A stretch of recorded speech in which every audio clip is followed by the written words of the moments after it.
Bonjour à tous, bien-aimés. Je vous invite à une lecture dans ce matin, Éphésiens chapitre 1, qui nous est dit ceci à partir du verset 1, de la part de Paul, qui est apôtre de Jésus-Christ par la volonté de Dieu, à ceux qui à Éphèse appartiennent à Dieu, ceux qui sont fidèles et unis avec Jésus-Christ, que Dieu notre Père et le Seigneur Jésus-Christ vous donnent la grâce et la paix. Amen. Voilà donc dans ces quelques lignes qui sont des lignes d'introduction, de salutation, que l'apôtre Paul va envoyer pour commencer sa lettre à l'église d'Éphèse, aux chrétiens d'Éphèse, et il va leur dire que la grâce, que Dieu vous donne sa grâce, que Dieu vous donne sa paix. Et combien dans ce temps justement que nous traversons d'incertitude, de bouleversement à travers ce virus, mais peut-être même que dans vos familles, dans votre vie professionnelle, dans votre vie familiale, vous vivez des choses qui sont compliquées et vous avez besoin de recevoir la grâce. Tu te dis, j'ai besoin, Seigneur, de recevoir ta grâce.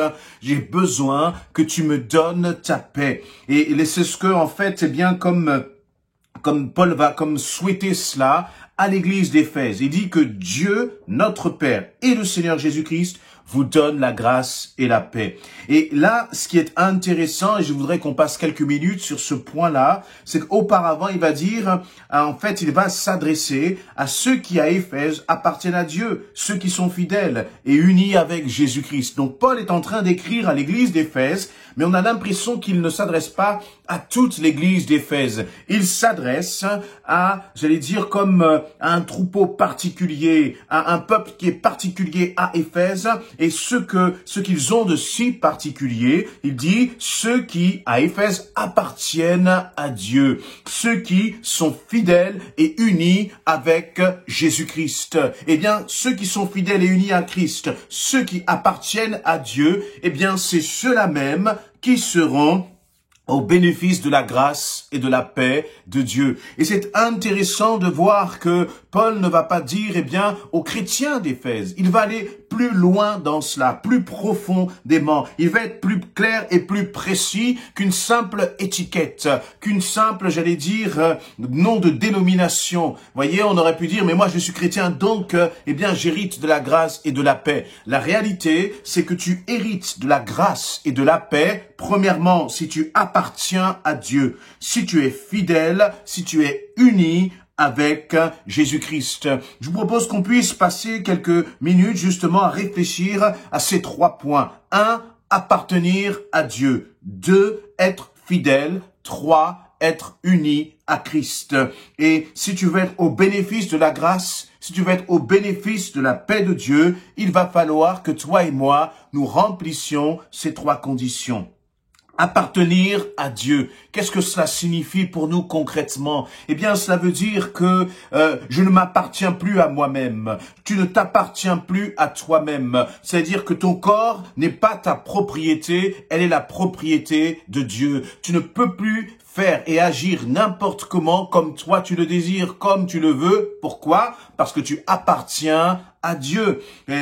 Donc, tu ne peux pas te comporter n'importe comment. Tu ne peux pas livrer ton corps à n'importe quoi parce que ton corps appartient à Dieu. Ta pensée, tu ne peux plus penser n'importe comment. Tu ne peux plus penser comme tu pensais avant d'avoir rencontré Christ.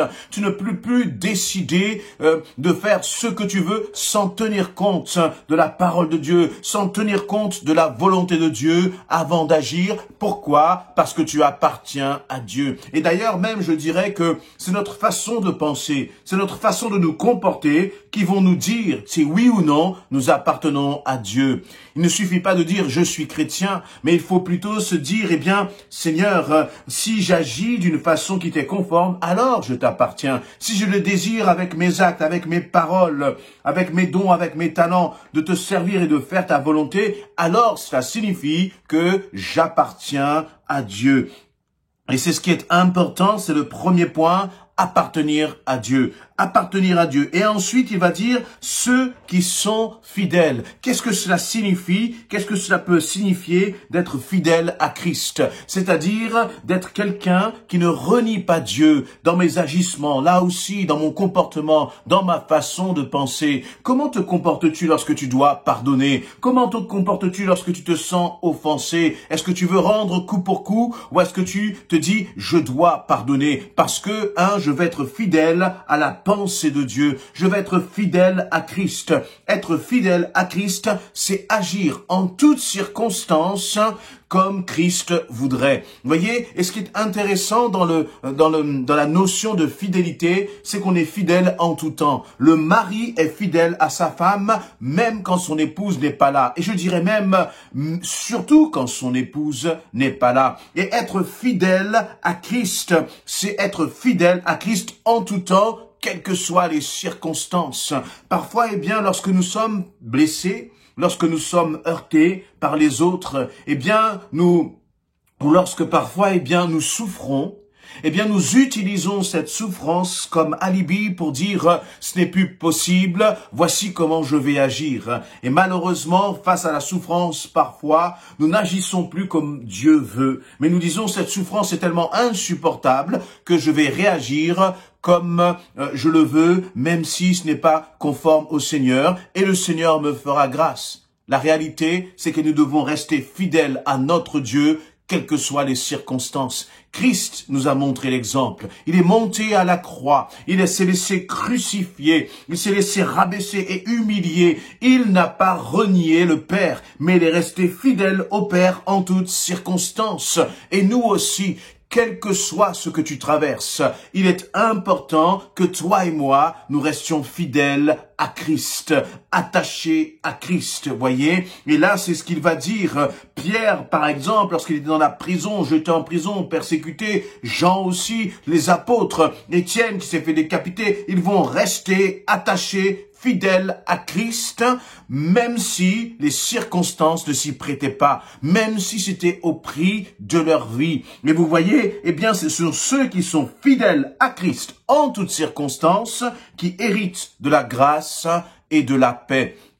Et nous voyons donc que ce ne sont pas les circonstances qui vont venir perturber notre paix, mais ce sont les décisions que nous prenons, les positions que nous prenons à l'égard de Dieu. Si tu prends cette position déterminée de dire « Seigneur, je te resterai fidèle », quelles que soient les circonstances, alors tu vas hériter de la paix de Christ, de cette paix du cœur. Voyez, lorsque Paul va dire « Rien ne me séparera de l'amour de Jésus-Christ » par cette déclaration qui se manifeste aussi dans les actes. Parce que bien sûr, je voudrais rappeler que lorsque l'apôtre Paul écrit à l'église d'Éphèse, il n'est pas au bord de la plage en train de siroter un cocktail, mais il est là lui-même en prison. On peut le voir très rapidement dans Éphésiens chapitre 3 au verset 1 où Paul va dire « Je suis prisonnier au service de Jésus-Christ ». Et donc Paul est en train d'écrire alors qu'il est en prison. Il est en train de manifester lui-même sa fidélité à Christ et il encourage l'église d'Éphèse en leur disant « Vous aussi, demeurez fidèles ».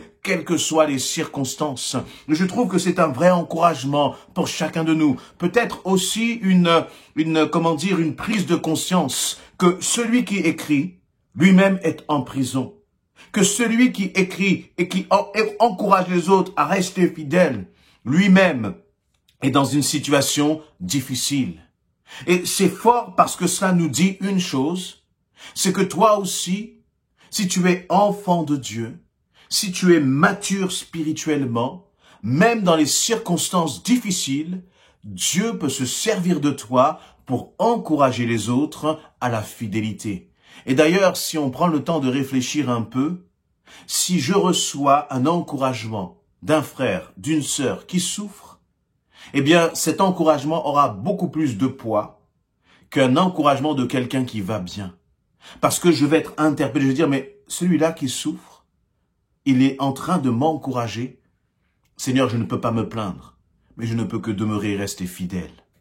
Et je crois que là, le Seigneur nous appelle à entrer dans une dimension de maturité spirituelle. de ne plus être des bébés spirituels, mais être des hommes et des femmes matures spirituellement. Et j'aimerais conclure en disant que j'ai été, il y a quelques jours de cela, vraiment interpellé, presque, j'allais dire, bouche bée, parce qu'une sœur venait de perdre son époux. Et je l'appelais donc pour l'encourager, pour lui apporter des paroles de consolation. Et c'est elle, en fait, qui prenait des nouvelles de ma famille, de mon épouse, de mes enfants. Et je lui disais, mais je n'arrivais même plus à parler en me disant, et je lui ai dit, mais c'est moi qui t'appelle pour t'encourager et tu me demandes comment moi je vais, comment va la famille. Et je n'arrivais plus à répondre et j'étais touché parce que cela manifestait une maturité spirituelle. Que le Seigneur nous donne de ne pas de ceux qui se lamentent, mais d'être ces hommes et ces femmes affermis qui encourageons les autres, même quand nous-mêmes nous sommes attaqués. Est-ce que vous croyez que c'est possible?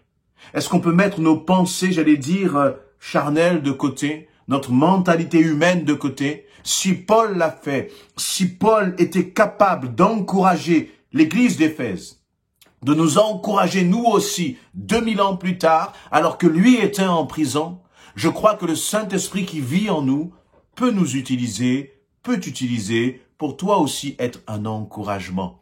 Mais pour que tu sois cet encouragement entre les mains de Christ pour les autres, même quand c'est difficile, attache-toi à Christ. Et c'est là le dernier point, il va dire être uni avec Jésus-Christ. Premier point, appartenir à Dieu. Deuxième point, être fidèle à Christ. Troisième point, être uni à Christ. Et je crois que si nous demeurons unis à Christ, quelles que soient les circonstances, quel que soit ce que nous pouvons vivre, quel que soit ce que nous traversons, si tu demeures uni à Christ, tu verras que le Dieu, ton Père, va te donner la paix et la grâce. Et juste pour conclure, il dit que notre Père et le Seigneur Jésus-Christ vous donnent la grâce et la paix. Là aussi, on retrouve cette dimension d'un seul Dieu en trois personnes. Le Père qui est là, le Fils qui est là et le Saint-Esprit qui apporte la paix dans ton cœur. Que le Seigneur te donne cette paix maintenant. Attache-toi à lui dans le nom précieux de Jésus-Christ. Amen.